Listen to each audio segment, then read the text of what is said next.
ഈശോയ്ക്ക് സ്തുതിയായിരിക്കട്ടെ. എസെക്കിയേലിന്റെ പുസ്തകം 17-ാം അധ്യായം. മുന്തിരിച്ചെടിയും കഴുകന്മാരും. കർത്താവ് എന്നോട് അരുളിച്ചെയ്തു, മനുഷ്യപുത്ര, ഇസ്രായേൽ ഭവനത്തോട് ഒരു കടങ്കഥ പറയുക, ഒരു അന്യാപദേശം വിവരിക്കുക. നീ പറയുക, ദൈവമായ കർത്താവ് അരുളിച്ചെയ്യുന്നു, വലിയ ചിറകുകളും നീണ്ടതും നിറപ്പകിട്ടുള്ളതുമായ ധാരാളം തൂവലുകളുമുള്ള ഒരു വലിയ കഴുകൻ ലെബനോനിൽ വന്ന് ഒരു ദേവദാരുവിൻ്റെ അഗ്രഭാഗം കൊത്തിയെടുത്തു. അവൻ അതിൻ്റെ ഇളം ചില്ലകളുടെ അഗ്രം അടർത്തിക്കളഞ്ഞിട്ട് വാണിജ്യത്തിൻ്റെ നാട്ടിൽ വ്യാപാരികളുടെ നഗരത്തിൽ അത് നട്ടു. അവൻ ആ ദേശത്തെ ഒരു വിത്തെടുത്ത് ഫലഭൂയിഷ്ഠമായ മണ്ണിൽ നിറഞ്ഞ ജലാശയത്തിനരികിൽ അരളിയുടെ കമ്പ് നടുന്നത് പോലെ നട്ടു. അത് മുളച്ച് താഴ്ന്ന് പടരുന്ന ഒരു മുന്തിരിച്ചെടിയായി തീർന്നു. അതിൻ്റെ ശാഖകൾ അവൻ്റെ നേർക്ക് തിരിഞ്ഞിരുന്നു. വേരുകൾ അടിയിലേക്കിറങ്ങി അത് മുന്തിരിച്ചെടിയായി വളർന്ന് ശാഖകൾ വീശി ഇലകൾ നിറഞ്ഞു. വലിയ ചിറകുകളും ധാരാളം തൂവലുകളുമുള്ള മറ്റൊരു കഴുകനുമുണ്ടായിരുന്നു.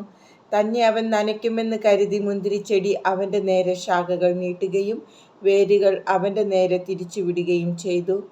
ശാഖകൾ വീശി ഫലമണിഞ്ഞ് ഒരു നല്ല മുന്തിരിച്ചെടിയായി തീരാൻ വേണ്ടി അവൻ അതിനെ നിറഞ്ഞ ജലാശയത്തിനരികിൽ ഫലഭൂയിഷ്ഠമായ മണ്ണിൽ പറിച്ചു നട്ടു. ദൈവമായ കർത്താവ് അരുളിച്ചെയ്യുന്നുവെന്ന് പറയുക, അത് തഴച്ചു വളരുമോ? അവൻ അതിൻ്റെ വേരുകൾ പറിച്ചെടുക്കുകയും ശാഖകൾ വെട്ടിമാറ്റുകയും ചെയ്യുകയില്ലേ? അതിൻ്റെ തളിർപ്പുകൾ കരിഞ്ഞു പോവുകയില്ലേ? അത് പിഴുതെടുക്കാൻ വലിയ ശക്തിയോ ഏറെ ആളുകളോ ആവശ്യമില്ല. പറിച്ചു നട്ടാൽ അത് തഴച്ചു വളരുമോ? കിഴക്കൻ കാറ്റടിക്കുമ്പോൾ അത് നിശേഷം നശിച്ചു പോവുകയില്ലേ? വളരുന്ന തടത്തിൽ തന്നെ നിന്ന് അത് കരിഞ്ഞു പോവുകയില്ലേ?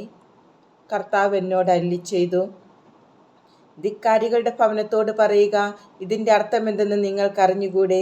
അവരോട് പറയുക, ബാബിലോൺ രാജാവ് ജെറുസലേമിൽ വന്ന് അവളുടെ രാജാവിനെയും പ്രഭുക്കന്മാരെയും പിടിച്ച് ബാബിലോണിലേക്ക് കൊണ്ടുപോയി.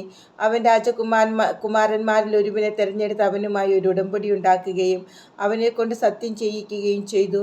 സ്വയം ഉയരാനാവാത്ത വിധം രാജ്യം ദുർബലമാകാനും അവൻ്റെ ഉടമ്പടി പാലിച്ചുകൊണ്ട് മാത്രം നിലനിൽക്കാനുമായി അവൻ അവിടുത്തെ പ്രബലന്മാരെ പിടിച്ചുകൊണ്ട് പോയിരുന്നു.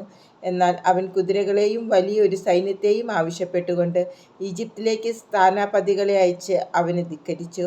അവൻ വിജയിക്കുമോ? ഇങ്ങനെ പ്രവർത്തിക്കുന്ന ഒരുവന് രക്ഷപ്പെടാനാകുമോ? അവന് ഉടമ്പടി ലംഘിച്ചിട്ട് രക്ഷപ്പെടാൻ കഴിയുമോ? ദൈവമായ കർത്താവ് അരുളിച്ചെയ്യുന്നു, ഞാനാണ്.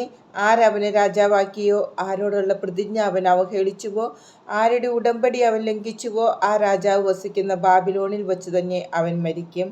വളരെ പേരെ നശിപ്പിക്കാൻ കോട്ട കെട്ടി ഉപരോധമേർപ്പെടുത്തുമ്പോൾ ഫറവോയുടെ ശക്തമായ സൈന്യവും സന്നാഹങ്ങളും അവനെ യുദ്ധത്തിൽ സഹായിക്കുകയില്ല. എന്തെന്നാൽ രാജകുമാരൻ പ്രതിജ്ഞ അവഗണിച്ച് ഉടമ്പടി ലംഘിച്ചു. കൈ കൊടുത്ത് സത്യം ചെയ്തിരുന്നിട്ടും ഇങ്ങനെ പ്രവർത്തിച്ചതുമൂലം അവൻ രക്ഷപ്പെടുകയില്ല. ദൈവമായ കർത്താവ് അരുളിച്ചെയ്യുന്നു, ഞാനാണ്. അവൻ എൻ്റെ പ്രതിജ്ഞ ധിക്കരിക്കുകയും എൻ്റെ ഉടമ്പടി ലംഘിക്കുകയും ചെയ്തതിനുള്ള പ്രതികാരം അവൻ്റെ തലയിൽ തന്നെ ഞാൻ വരുത്തും. അവൻ്റെ മേൽ ഞാൻ വല വീശും. അവൻ എൻ്റെ കെണിയിൽ വീഴും. അവനെ ഞാൻ ബാബിലോണിലേക്ക് കൊണ്ടുപോകും. അവൻ എനിക്കെതിരെ ചെയ്ത അതിക്രമത്തിന് ഞാൻ അവിടെ വച്ച് അവനെ വിധിക്കും. അവൻ്റെ സൈന്യത്തിലെ വീരന്മാർ വാളിനിരയാകും. ശേഷിക്കുന്നവർ നാനാദിക്കിലേക്കും ചിതറിക്കപ്പെടും. കർത്താവായ ഞാനാണ് സംസാരിച്ചതെന്ന് നിങ്ങൾ അപ്പോൾ അറിയും. ദൈവമായ കർത്താവ് അരുളിച്ചെയ്യുന്നു, ഉയരമുള്ള ദേവദാരുവിൻ്റെ മുകളിൽ നിന്ന് ഒരു കൊമ്പെടുത്ത് ഞാൻ നടും. അതിൻ്റെ ഇളം ചില്ലകളിൽ ഏറ്റവും മുകളിലുള്ളതെടുത്ത് ഉന്നതമായ പർവ്വത ശൃംഗത്തിൽ നട്ടുപിടിപ്പിക്കും. ഇസ്രായേലിൻ്റെ പർവ്വത ശൃംഗത്തിൽ തന്നെ ഞാനത് നടും. അത് ശാഖകൾ വീശി ഫലങ്ങൾ പുറപ്പെടുവിക്കുകയും ഒരു വലിയ ദേവദാരുവായി തീരുകയും ചെയ്യും. എല്ലാത്തരം മൃഗങ്ങളും അതിൻ്റെ കീഴിൽ വസിക്കും. അതിൻ്റെ കൊമ്പുകളുടെ തണലിൽ പറവകൾ കൂടുകെട്ടും. കർത്താവായ ഞാൻ താഴ്ന്ന മരത്തെ ഉയർത്തുകയും ഉയർന്നതിനെ താഴ്ത്തുകയും പച്ചമരത്തെ ഉണക്കുകയും ഉണക്കമരത്തെ തളിർപ്പിക്കുകയും ചെയ്യുന്നുവെന്ന് വയലിലെ വൃക്ഷങ്ങളെല്ലാം അപ്പോൾ അറിയും. കർത്താവായ ഞാനാണ് ഇത് പറയുന്നത്. ഞാനത് നിറവേറ്റുകയും ചെയ്യും.